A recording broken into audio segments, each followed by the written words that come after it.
Hey gang, we are in Rhode Island right now, in Woonsocket, Rhode Island, and we're at a cemetery called Precious Blood Cemetery, Catholic.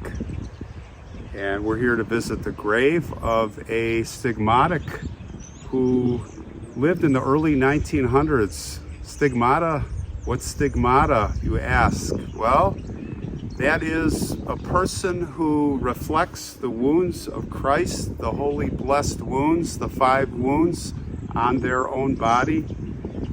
The wrists, right? Or the hands sometimes of people, but it's Christ's wounds on the wrists, his feet, and of course the lance that was driven into Christ's side by the blind Roman soldier, who, by the way, it is said in the Bible that the blood and water that came from the wound or from above when he did that cured his eyesight, a miracle.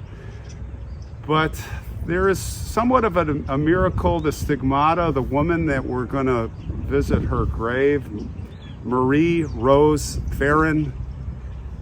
She lived a very tough life. We talk about stigmata. The first person that is recorded to have been a stigmatic was the famous Saint Francis of Assisi. And no prior reports have been made of stigmatics before him, who lived in the 12th century and died in the 12th century. I think he was 44 years old when he passed. And thereafter there have been, well, let's take a walk and I'll tell you more, but thereafter there have been many claims of people with stigmata, these signs of Christ, these wounds. Interestingly, about 80% of them have been women. And they're, the big question is, are those wounds self-inflicted? You have the Catholic, you have the religious view that they are signs from Christ and the followers believe, and then you have psychologists and doctors, some who say that it's all self-inflicted or they're suffering from epilepsy and things like that. And then of course, many of you have heard the term stigmata from, just like the movie The Exorcist, it's been vilified and made into horror. So, the Catholics, I was raised Catholic, there's some things that are really different. I'll just say different, like the relics, Mary Magdalene's head, skull preserved, and the relics of like Bernadette and others, pieces of bone and blood. And so, interesting, but they say the Catholics have some different kind, us Catholics, I'm not really practicing anymore, but, it's some different kind of, very into the relics, I guess, the physical relics of people. So, look at this up here. We've got an interesting mausoleum here on the left. I kind of skipped by, but there's like a Romanesque revival.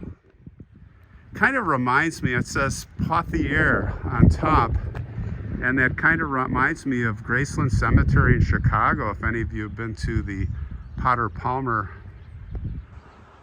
tomb family. But a few mausoleums here and some very interesting and beautiful statuary. Okay, let's walk to Rose's grave. And I'll tell you, she's right down at the end of this road here. And I'll tell you a little bit more about her. She was born in Canada, Quebec, the Quebec area, and they moved here to Woonsocket. She was born in May 24th, 1902. She was said to be a Catholic mystic and stigmatic who lived here And the thing about Rose is she was bedridden her entire life, her short life. I think it was in her 30s she passed, but she had rheumatoid arthritis. She was bedridden, very sad. But she was a believer, a strong believer, and practiced the faith. And when she was young, she had this malady where 26 years old, she began showing the sign of stigmata, the wounds of Christ. It is said that she took on bodily suffering to reparate the sins of others like Jesus and the healing of those in need. And many believers would come here to her home here in Woonsocket. Thousands, they come by the busloads. And they would kneel and pray with her for the healing of their sins. Now, Marie Rose died when she was only 33. And very interestingly, it is said that is when Christ was crucified, right? When he was 33 years old, so the same age. That's something else. There's got to be something to it. 33 years old. Now, since her death, many miracles have been attributed to her here far and wide, but the Roman Catholic Church has not recognized her as of yet. But the Ukrainian Church, Ukrainian Orthodox Church of America, has recognized Marie Rose, and they glorified her in 2004, making her a saint of the Ukrainian Church. So I think it'll be a matter of time before this young woman, the memory, and she will be canonized. And here's her tomb. Or I should say her grave. This is really just a grave cover, I believe. And this is what they called her. I don't want to step, I'm going to step on the curb, but I'm going to stay back. The Petite Rose. La Petite Rose. I don't think it says, oh, it does say the Stigmata. Look at this. Marie Rose Ferron. So May 24th, as I mentioned, 1902, and at 33 years old, 1936 on December 11th.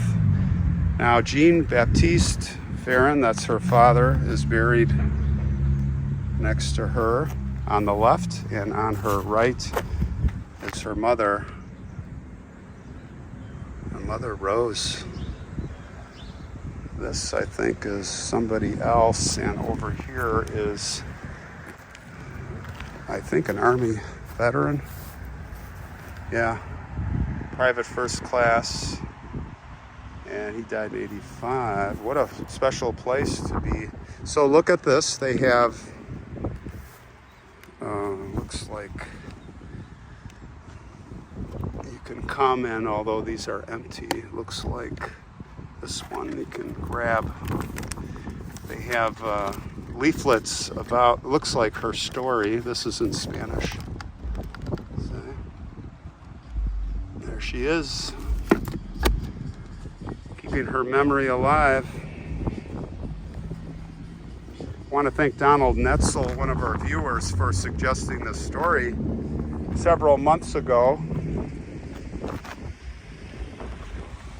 And I thought I'd stop here while I'm here to remember the La Petite Rose. Now, I didn't bring, the red rose. She's the red rose, I guess, but I brought a yellow rose. So what is a yellow rose, guys? Well, I've said it before. It's a sign of friendship and warmth. So we'll just leave that there. And I think that'll last a long time. We've had another viewer or two that knew I was coming here to Rhode Island that suggested I come and see. So Petite Rose is very popular here, and I think it's great. It's good. All is good.